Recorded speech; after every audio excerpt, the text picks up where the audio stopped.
Com cada pequeno desastre, eu deixarei as águas se acalmarem. Me levem para algum lugar real, porque eles dizem que lar é onde seu coração está gravado em pedra. É onde você vai quando está sozinho. É onde você vai para descansar. Não é apenas onde você deita sua cabeça.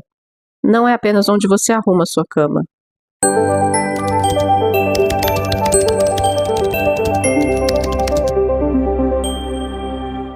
Bom, eu vinha falando aqui que às vezes no nosso desenvolvimento nós podemos encontrar alguns desafios, alguns problemas no nosso meio ali, na nossa criação, no ambiente, né? E a gente pode ter pouco suporte enquanto a gente enfrenta esses desafios.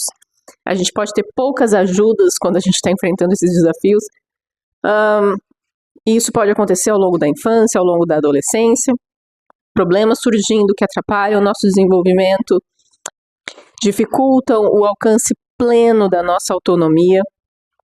E aí eu fiz uma analogia comparando esses problemas, esses desafios que se apresentam e que atrapalham o desenvolvimento pleno da nossa identidade e do alcance da nossa autonomia. Eu fiz uma analogia comparando uma planta que está tentando se desenvolver e de repente ela é atacada por pragas que comprometem o crescimento saudável dessa planta. Foi essa analogia que eu fiz. Então seria interessante você pensar que tipo de pragas estavam ali permeando o convívio na sua família e no lugar em que você cresceu, se desenvolveu. Que tipo de pragas estavam ali crescendo no ambiente com aquelas pessoas. É importante a gente entender que a principal herança que a nossa família nos transmite, ela é formada de duas coisas. Eles nos transmitem uma visão de mundo, a gente herda essa visão de mundo da nossa família, e eles também nos transmitem um padrão de comportamento. A gente herda esse padrão de comportamento. Quer dizer que eu estou condenado a ter a mesma visão de mundo da minha família e repetir os mesmos comportamentos? Não, mas você tem que entender que você é muito influenciado por isso e até sem perceber você repete muita coisa. O peso da influência disso é muito grande e existe muita coisa que você vai sim reproduzir e vai repetir. Talvez não numa totalidade, talvez você vá percebendo com o tempo e entendendo melhor a sua identidade, deixando muitas dessas coisas para trás, mas tem muita chance de você repetir, reproduzir essas coisas na sua vida, porque elas têm um impacto muito grande, uma vez que elas vieram das pessoas que te criaram. A gente tem que entender que o ser humano ele constrói a sua identidade a partir da relação com o outro. Isso é um ingrediente indispensável para o ser humano se constituir enquanto pessoa, para ele se entender enquanto indivíduo, para ele formar a sua identidade. Ele forma a sua identidade na relação com o outro. O bebê, ele precisa do olhar do outro. É quando o outro me vê que eu me entendo como gente. E qual é esse primeiro olhar tão importante, né, para o bebê? É o olhar da mãe. Então, o olhar da mãe em relação a esse filho vai ter o maior de todos os impactos. E então a gente entende que quando essa mãe ela está passando por problemas, quando ela tem talvez algum transtorno de personalidade, como a gente já falou aqui do narcisismo, quando ela tem questões mal resolvidas, se essa mãe não tiver auxílio, apoio psicológico, um suporte emocional, e ela acabar não resolvendo isso, ela pode talvez transmitir para essa criança alguns impactos negativos na maneira como ela encara o seu filho, na maneira como ela lida com o seu filho, né? Pensando novamente no caso do narcisismo. O narcisista é uma pessoa que acredita que tudo existe para servir a ele. Então imagina que essa criança pode crescer debaixo desse olhar desde o início, né, de que ela não tem direito a uma identidade própria. Tô dando exemplo aqui do narcisismo, porque é algo que a gente já discutiu aqui, mas o que eu quero dizer com isso é que esse olhar da mãe, ele tem um impacto importante nessa criança, para o bem ou para o mal. E aí depois não só a mãe, mas as outras pessoas que vão estar ali no convívio com essa criança dentro da família, e depois esse convívio vai se estendendo para o círculo social e tudo mais, todos esses outros que me veem, eles me influenciam. Embora essa relação com os parentes imediatos, ela seja a de maior peso ali na formação dessa pessoa, todos esses outros que estão me vendo, eles vão me influenciar, vão ter um impacto, e isso é importante. Por isso que, assim, se a gente forma a nossa identidade nesses relacionamentos que a gente estabelece com os outros, a gente precisa entender a importância de ter essas interações sociais. É importante. É importante a gente estar se relacionando com pessoas. O aspecto social, ele é bastante importante para uma vida saudável, para uma vida plena. Mas aí a gente tem que entender o seguinte: qualquer relacionamento é importante, qualquer relacionamento vai contribuir com a minha felicidade para que eu tenha uma vida mais saudável? Não. Relacionamentos tóxicos vão fazer o oposto. Né? Se o relacionamento ele é tão determinante, ele é tão importante, a gente tem que entender que a gente precisa justamente de relacionamentos sadios, de bons relacionamentos, que não sejam tóxicos, que não tenham uma influência negativa sobre mim. Ah, Adriana, mas as pessoas são problemáticas. As pessoas sempre vão ter alguma influência negativa sobre a gente. Gente, se relacionar com pessoas é uma coisa delicada. É óbvio que a gente vai estar, de vez em quando, sujeito a impactos negativos, influências negativas, mas isso não deve ser a regra, isso deve ser a exceção. A gente deve buscar pessoas que, de uma forma geral, tenham uma influência positiva na nossa vida, né? Se alguém tem algum impacto que não é saudável, se essa pessoa exerce uma influência negativa, eu tenho que avaliar a necessidade de sair do convívio dessa pessoa, de me afastar, né? Até mesmo quando essa pessoa é um membro da minha família. Então seria interessante você pensar em quais são as pragas que estavam ali espalhadas pela sua família. E aí, todo tipo de coisa negativa, doentia, que causava esse estresse e dificuldades, desde as coisas mais graves, como um tipo de comportamento violento, agressivo, seja fisicamente, verbalmente, ou até um tipo de... existia muita competição na família. Às vezes existe uma competição aberta entre os membros da família, mas existe uma competição meio velada. As pessoas competem muito entre si de uma forma meio velada, né? Quais eram as prioridades da minha família? O que essas pessoas valorizavam? Será que elas eram extremamente materialistas? Né? Às vezes a competição, inclusive, está em relação a isso, né? Um grande materialismo. Será que existia inveja ali entre aquelas pessoas? Que tipo de visão de mundo essas pessoas tinham? Qual foi a visão de mundo que elas me transmitiram? Será que essa visão estava voltada para a compaixão, para a empatia, para a solidariedade? Ou era uma coisa mais autocentrada, mais egoísta, mais preconceituosa até, talvez? Então, a gente precisa pensar nisso. Quanto que da minha visão de mundo, a maneira como eu enxergo o mundo, é herdada dessas pessoas pelas quais eu fui criada, com as quais eu convivi, com as quais eu estive me relacionando ao longo do tempo? Quanta coisa que eu tomei para mim dessa visão de mundo que talvez eu tenha que reavaliar, né? E nos comportamentos, né? Então, se você pensar em todos esses comportamentos, qualquer coisa que você pensar aí, existia muita traição das pessoas, existia muita mentira na minha família. Talvez você pense, Adriana, eu não consigo nem pensar nisso que você está chamando de pragas, né, nessa analogia com as plantas. Não consigo nem pensar em quantas, eu vou fazer uma lista gigante das pragas, as pragas que tinham na minha família. Então, assim, para facilitar para você, talvez facilite se a gente pensar que todas essas coisas negativas, problemáticas, doentias, que causavam estresse, confusão, todas essas coisas, a gente poderia resumir em uma palavra. Seria na palavra desonra. Como assim, Adriana, desonra? Bom, antes então de entender a desonra, Vamos falar do tema principal, inclusive, dessa playlist aqui, que é o amor. A gente tem o amor. E do amor muito se fala. Nossa, como se fala. A humanidade fala de amor, não é? Desde o nosso sertanejo universitário, que fala muito de amor, até Shakespeare. Amor, amor, amor. As músicas todas falam de amor. Se escreve livros, poesias, tudo é amor, amor, amor, amor. As pessoas, elas simplesmente são obcecadas pelo tema do amor. E não é à toa, o amor realmente é o aspecto mais importante das relações humanas.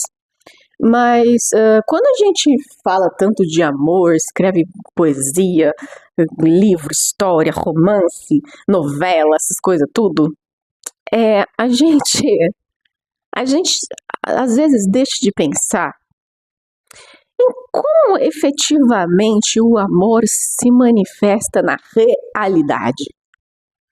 Uma coisa é ficar aqui, né, nesse plano da imaginação, nessa coisa subjetiva, né? Amor, eu te amo, eu te amo, eu te amo. Tá, você me ama, mas como é que eu percebo o amor na realidade, na prática? Então é isso que a gente tem que parar para pensar, né? Como que o amor se manifesta de verdade? Como é que eu sei realmente que existe amor? Porque falar que ama, qualquer um fala que ama, né? É muito fácil ficar falando de amor e escrevendo de amor e tudo mais de amor, mas o amor na realidade, como é que ele é visto, né? Então o amor ele vai se apresentar justamente na honra. É assim que o amor ele vai se manifestar na realidade. Como assim, Adriana? Como assim na honra? Bom, a gente poderia falar aqui extensivamente sobre a honra, desde como os filósofos falaram da honra, como a honra se transformou na sociedade, o entendimento da honra, a prática da honra, passou por muitas transformações esse tema da honra, entender o que é a honra. Mas hoje em dia, um conceito mais atual de honra é justamente reconhecer a dignidade do outro. Então, o ser humano, ele merece ser honrado inerentemente pelo fato de que ele é humano. Então, a honra se deve ao ser humano pelo fato de ele ser um ser humano, e todo ser humano deve ser honrado pela condição de humano. Então, quando a gente pensa em honra, a gente está pensando principalmente, que está mais atrelado com a honra, é o reconhecimento da dignidade, a dignidade humana, né? E aí, se a gente pensar, a gente pode pensar não só no humano, mas a gente pode pensar em honrar a vida como um todo. A gente pode pensar em honrar o planeta em que a gente mora, os outros seres vivos e também os outros seres humanos. Mas se a gente quiser entender ainda um pouco melhor a honra em si, que é como o amor se manifesta, a gente vai encontrar 3 coisas mais específicas na prática da honra, que são a confiança, a compaixão e a consideração. Então, se você parar para pensar nos problemas, nas pragas que se espalhavam na sua família, elas tinham justamente uma quebra nesses 3 fatores. Elas estavam relacionadas à ausência de um desses 3 fatores, de 2 desses 3 fatores, geralmente de todos esses fatores, que são confiança, consideração, compaixão. Então, quando a gente fala da prática do amor, ela vai ser vista quando uma pessoa age com confiança, consideração e compaixão.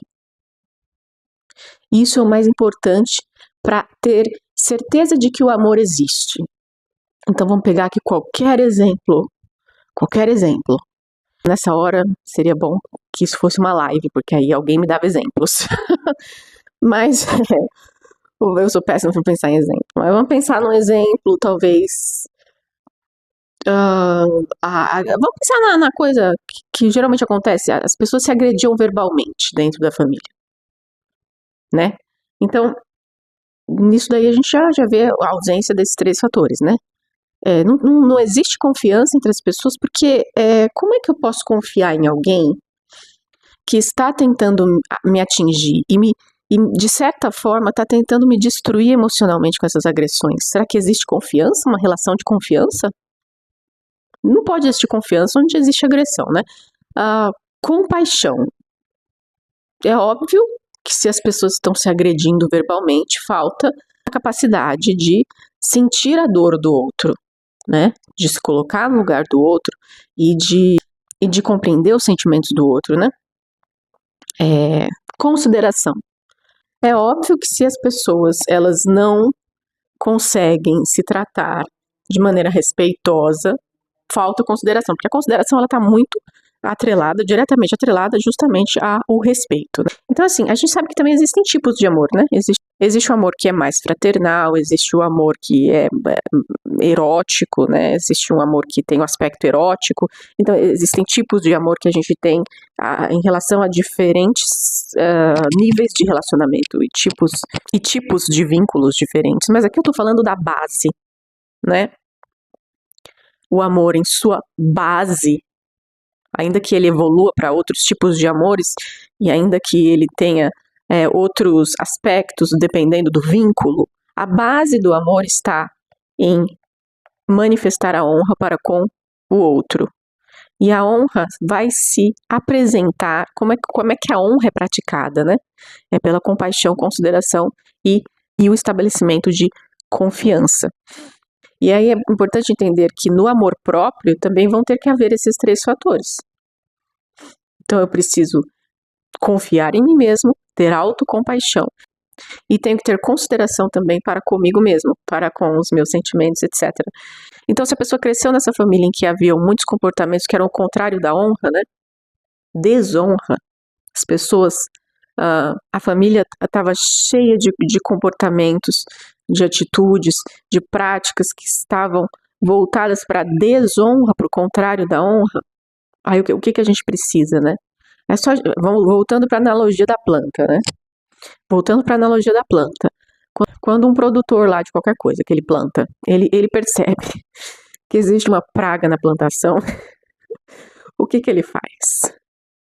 Ele vai salvar a plantação, né? Então o que ele combate? Ele combate a praga, não é verdade? Então, uma vez que a gente identifica a praga, que é aquele tipo de desonra que está sendo praticada ali, a gente precisa combater a praga, né? Foco é esse, é a praga. A gente quer ajudar, inclusive, as pessoas que estão ao nosso redor a perceber a praga também, né? O foco é combater o comportamento negativo, o padrão doentio que está sendo ali praticado nessa família, repetido, herdado, né, pelas próximas gerações, porque a praga se herda, né? Inclusive nas plantas. Às vezes o problema da praga, ele vai na semente, acredita? Às vezes eles têm que tratar a semente. Então, tem muita coisa que é herdada. Tem muita coisa que é herdada, né? E aí, o que a gente tem que fazer, então? Tem que combater a praga. A gente identifica a praga para combater a praga. É preciso ter senso de responsabilidade. De entender que ainda que a gente tenha nascido numa família que tenha muitos comportamentos doentios, negativos, essas práticas que não mostram compaixão, confiança, consideração, né? Em que tudo isso está quebrado nessa família.